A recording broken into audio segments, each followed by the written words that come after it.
বর্তমান সময়ে বহু যানবাহনের প্রচলন হয়েছে, কিন্তু একটা সময় ছিল যখন ভারতে ঘোড়ার গাড়ি বা গরুর গাড়ির ব্যবহার করা হতো। তবে একটু দূরে কোথাও যেতে গেলে ঘোড়ার গাড়ি বা গরুর গাড়ি অনেক সময় নিয়ে নিত। তাই তা থেকে বাঁচবার জন্য আবিষ্কার হলো রেলগাড়ি বা ট্রেনের। কিন্তু এই রেলগাড়ির আবিষ্কার কিভাবে হলো তা নিয়েই আজকে আমাদের ভিডিও। নমস্কার, আমি বিথিকা। আপনারা আছেন গল্পে বিথিকা ইউটিউব চ্যানেলের সাথে। আশা করছি আপনারা আমার ভিডিওতে একটা করে লাইক করে দিয়েছেন। আজকে আমি আমার ভিডিওতে রেলগাড়ি কিভাবে আবিষ্কার হয়েছিল তা নিয়ে বিশেষ কিছু তথ্য আপনাদের সামনে তুলে ধরার চেষ্টা করব। 1800 শতাব্দীর শুরুর দিকে পৃথিবীটা খুব দ্রুত পাল্টাচ্ছিল, বদলে যাচ্ছিল মানুষের বিচার এবং জীবন ধারণ। মানুষ চেষ্টা করছিল জীবনকে সহজ করে তোলার। সেই সময় ইউরোপে চলছিল শিল্প বিপ্লব। 1752 সালে থমাস নিউম্যান একটি ইঞ্জিনের আবিষ্কার করেছিলেন, যেটি একটু অসফল অবস্থাতেই রয়ে গিয়েছিল। এরপর 1776 সালে জেমস ওয়ান নিউম্যানের থিওরির ওপর রিসার্চ করে স্টিম ইঞ্জিন আবিষ্কার করেন, যেটি পুরো পৃথিবীর জন্য সে সময় একটি শ্রেষ্ঠ আবিষ্কার ছিল। আর তারপর থেকেই বিজ্ঞানীরা ভাবতে থাকেন যে কিভাবে ইঞ্জিনকে কাজে লাগিয়ে যে কোনো যন্ত্রচালিত যান বানানো যায়, যেখানে প্রয়োজন পড়বে না কোনো ঘোড়া বা গরু। এরপর ইঞ্জিনের আবিষ্কারের ওপর প্রচুর পরিমাণে জোর দেওয়া হয়, তবে বিজ্ঞানীরা এতে খুব একটা সফল হতে পারেননি। এরপর বহু বিজ্ঞানী মানব সভ্যতাকে এগিয়ে নিয়ে যাওয়ার জন্য বিভিন্ন সময় এই রেলগাড়ির আবিষ্কারের চেষ্টা চালিয়ে গেছেন।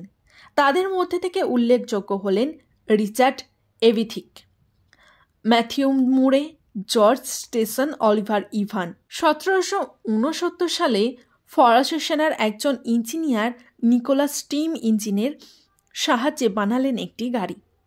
এটি ছিল প্রথম গাড়ি যেটা টানার জন্য কোনো জীবজন্তুর প্রয়োজন পড়েনি, কিন্তু এটিতে ঘোড়ায় টানা গাড়ির থেকেও বেশি খরচ হতো এবং যখন চলতো তখন ভীষণ জোরে আওয়াজ ও সাথে বেরিয়ে আসতো আগুনের ফুলকি।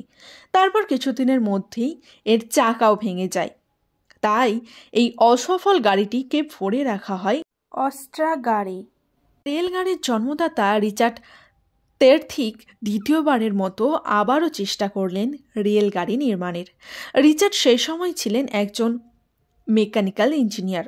অনেক চেষ্টার পর 1801 সালে বানালেন বড় একটি লোহার স্টিম ইঞ্জিন। গাড়ি ধোঁয়া বেরোনোর জন্য লাগানো হলো বড় একটি চিমনি, সাথে কিছু যাত্রী বহন করার জন্য লাগানো হলো সিট। ওই গাড়িটির ডিজাইন এমনভাবে বানানো হয়েছিল যেটি রেল লাইন ছাড়াও খালি জমির উপর দিয়ে যেতে পারত। যখনই ওই গাড়ি চলাচল করত অত্যন্ত জোরে শব্দ করত, তাই এর নাম দেওয়া হয় পাফিং ডেভিল বা শব্দ করা শয়তান। এই গাড়িকে প্রথমবারের জন্য রেল লাইনের ওপরে দিয়ে চালাতে দেখে সবাই তো অবাক হয়ে গিয়েছিল। সাথে ওই গাড়ির মধ্যে থাকা কয়লার আগুন ধরে গিয়েছিল। কিন্তু রিচার্ড এত কিছুর পরেও হার মানেননি। 1803 সালে আবারও স্টিম ইঞ্জিন চালিত একটি গাড়ি বানায়। ওই গাড়িকে রিচার্ড কার্নাল থেকে লন্ডন পর্যন্ত রাস্তার ওপর দিয়ে চালিয়ে নিয়ে যায়। অনেকটা পথ চলার কারণে গাড়িটি ভীষণভাবে ক্ষতিগ্রস্ত হয়। এরপরে তিনি ভাবেন যে ওই গাড়ি শুধুমাত্র ট্রেন লাইনের ওপর দিয়েই চালাবেন, যাতে করে গাড়ির একদম কোনো ক্ষতি না হয়। সেজন্য তিনি একটি কোম্পানির সাথে হাত মিলিয়ে লন্ডন থেকে কার্নাল পর্যন্ত রেল লাইন বানানোর সিদ্ধান্ত নেন। 1804 সালে 21 ফেব্রুয়ারি একটি ট্রেনের মাধ্যমে 25 টন লোহা ও 70 জন যাত্রীকে নিয়ে রিচার্ড ওই ট্রেনটিকে 4 ঘন্টা 5 মিনিট পর্যন্ত চালিয়েছিলেন। পৃথিবীর প্রথম কোনো স্টিম ইঞ্জিনকে এতটা সুরক্ষিতভাবে এতটা পথ কোনো ক্ষতি না করে চালিয়ে নিয়ে যাওয়া হয়েছিল।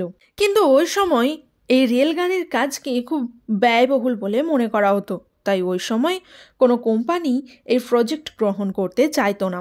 সেজন্য রিচার্ডও এই প্রজেক্টের ওপর কাজ করা বন্ধ করে দেয়। এরপর ম্যাথিউ মুরে সেই সময় একজন ইঞ্জিনিয়ার ও বিজনেসম্যান ছিলেন।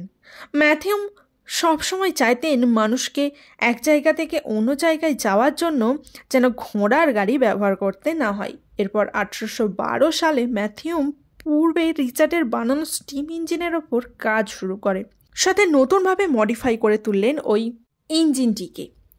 1812 সালে যাত্রীদের বসিয়ে প্রথমবারের মতো রেল লাইনের ওপর দিয়ে রেলগাড়ি চালানো হয়, যেটি ম্যাথিউ মুরে প্রথম ব্যবসায়িক দিক দিয়ে ওই রেলগাড়ি চালান। এরপর ম্যাথিউ মুরের কোম্পানি ধীরে ধীরে ইউরোপে প্রথমবারের মতো রেল লাইন বসানোর কাজ শুরু করে। যেহেতু সেই সময় খুব একটা রেলগাড়ির প্রচলন হয়নি, তাই মানুষজনও খুব একটা রেলগাড়িকে পাত্তাও দিত না। ফলে ওই রেলগাড়িতে বিভিন্ন জিনিসপত্র বহন করার কাজ হতো।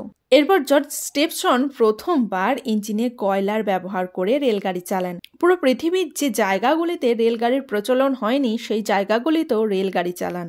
ওনার কোম্পানির নাম ছিল the Robert Stephenson and Company. Robert ওনার ছেলের নাম ছিল। রবার্ট স্টিম ইঞ্জিনকে আরও ভালোভাবে মডিফাই ও শক্তিশালী করে তুললেন, যেটি অনেক মাল বহনের ক্ষমতা রাখত।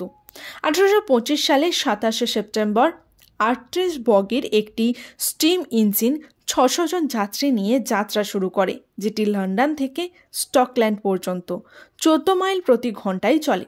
বিশ্বের প্রথম ট্রেন, যেটি যাত্রীদের অত্যন্ত সফলভাবে প্রথমবারের মতো নিয়ে যায়, যার নাম্বার ছিল লোকোমোশন নাম্বার 1।